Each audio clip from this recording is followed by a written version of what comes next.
Assalamualaikum, halo apa kabar semuanya? Kali ini gue mau bahas menggambar kepala dengan menggunakan basic shape. Nah sekarang di sini gue akan kasih tahu bagaimana cara membuat kepala, karena kepala itu dia tidak kotak ya.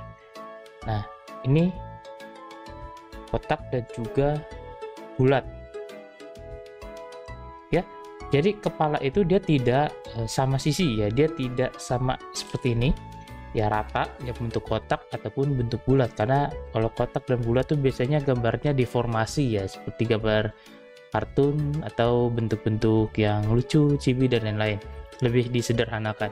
Tapi kalau kepala yang normalnya, dia berbentuknya adalah persegi panjang atau oval. Nah ini adalah bentuk gambar kepala yang normal. Nah, di sini gue mau jelaskan bagaimana membuat kepala dengan menggunakan persegi.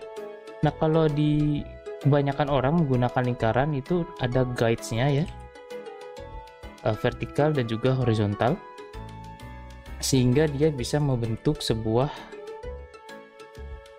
kepala seperti ini. Tapi dengan cara gue, yaitu dengan menggunakan persegi panjang. Jadi dia langsung membentuk wajah seperti ini. Nah ini adalah tampak depan. Sekarang bagaimana caranya membuat kepala itu bisa terlihat 3/4 ataupun dari samping atau melihat ke atas dan ke bawah. Dengan menggunakan lingkaran, kalian menggunakan guides untuk bisa mengetahui posisi wajahnya itu ada di samping atau di atas atau di bawah. Tapi dengan menggunakan balok atau kotak, kita sudah langsung mengetahui wajahnya ini sedang menghadap kemana.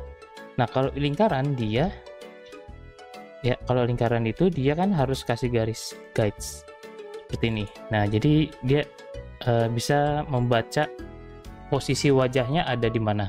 Tapi kalau dengan menggunakan persegi atau balok, kita bisa mengetahui kepalanya itu menghadap kemana ya. Jadi karena balok itu punya banyak sisi, sedangkan kalau lingkaran itu dia rata permukaannya ya, jadi dia tidak terlihat sisinya, harus dikasih guideline. Di balok pun juga dikasih guideline, tapi tidak sebanyak lingkaran. Selanjutnya, kalau untuk penempatan kepala dengan wajah ya, wajahnya itu maksudnya di kepala, itu sebenarnya ada caranya ya. Tapi kita tidak membahas ke sana karena itu ada di sesinya sendiri. Nah, terus bagaimana dengan membentuk sebuah kepala dari balok? Membentuk kepala dari sebuah balok sebenarnya itu bisa menggunakan guideline yang sama seperti lingkaran, tapi kita tidak perlu banyak menggunakan guideline karena kita sudah mengetahui garis mata pada bagian balok. Karena garis mata itu adalah tengah dari kepala. Ya, jadi kepala ya, misalkan ini kepala. Nah kalau kita kasih garis tengah di bagian oval ya, kalau kita kasih garis tengah itu adalah garis mata. Nah jadi mata itu ada di bagian tengah-tengah kepala. Kalau kita sudah mengetahui tempat matanya di sini, di bagian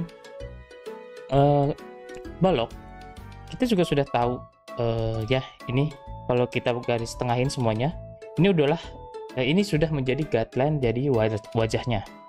Nah sekarang kita tinggal kasih, misalkan wajahnya itu menghadap ke kiri seperti ini. Nah ini ada garis mata.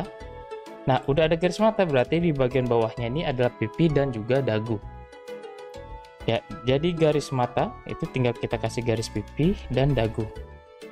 Nah untuk ke telinga sebenarnya ya, kalau misalkan di 3/4 itu kan yang kesananya itu lebih panjang ya ke telinganya.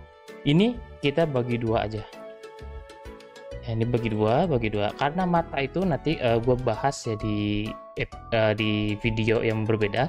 Di sini gue kasih tahu aja kalau misalkan telinga itu ada di garis mata sama ya. Nah di sini kemudian dari sini kita akan buat rahang dengan dagunya ke dekat dengan telinga.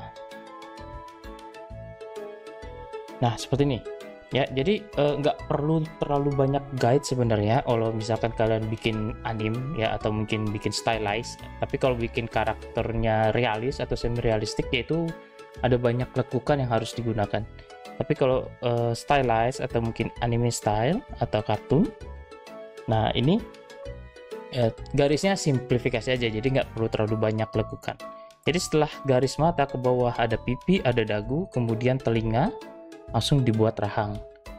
Ya, ini udah jadi wajah ya, kepalanya. Kita juga bisa menentukan kepala dan juga badan itu bisa menjadi sebuah pose ya, jadi bentuk dynamic pose. Misalkan bentuk kepalanya itu dia menghadap ke atas seperti ini. Ini ke atas ya, menghadap ke atas. Terus kemudian kita kasih leher di sini. Nah, lehernya yang bentuk tabung. Terus badannya itu bisa menghadap, ikutin dengan kepala yang menghadap 3/4 ke kanan, atau dia bisa pindah ke kiri atau menghadap depan lurus. Nah, itu dengan menggunakan balok juga ya. Kebanyakan buat pembuat figur itu bisa menggunakan balok-balok seperti ini. Nah, ini jadi menghadap ke kiri ya badannya, dengan kepala menghadap ke kanan dan dongak ke atas. Nah, cara seperti ini sebenarnya bisa lebih mudah untuk membaca pose ataupun figur yang kita buat. Bisa memberikan sebuah pesan ya, misalkan wajahnya itu menghadap kemana, atau badannya menghadap kemana, pinggangnya menghadap kemana. Nah, mungkin segitu aja kalau misalkan gue mau bahas lebih dalam lagi, karena akan ada yang lebih advance lagi dari pembuatan basic shape. Karena basic shape yang kita gunakan di sini hanya untuk membuat sketsanya. Kemudian dari sketsa yang sudah kita buat dan kita sudah melihat atau pesan atau keterbacaan pose tersebut, barulah kita akan melakukan cleaning ataupun finishing dari pose wajah ataupun pose dari figurnya, seperti itu. Mungkin cukup dari gua sampai sini. Nanti kita akan bahas mengenai elemen-elemen wajahnya dengan menggunakan basic shape setelah ini. Oke, terima kasih semuanya. Sampai ketemu lagi di episode selanjutnya. Sampai jumpa. Wassalamualaikum.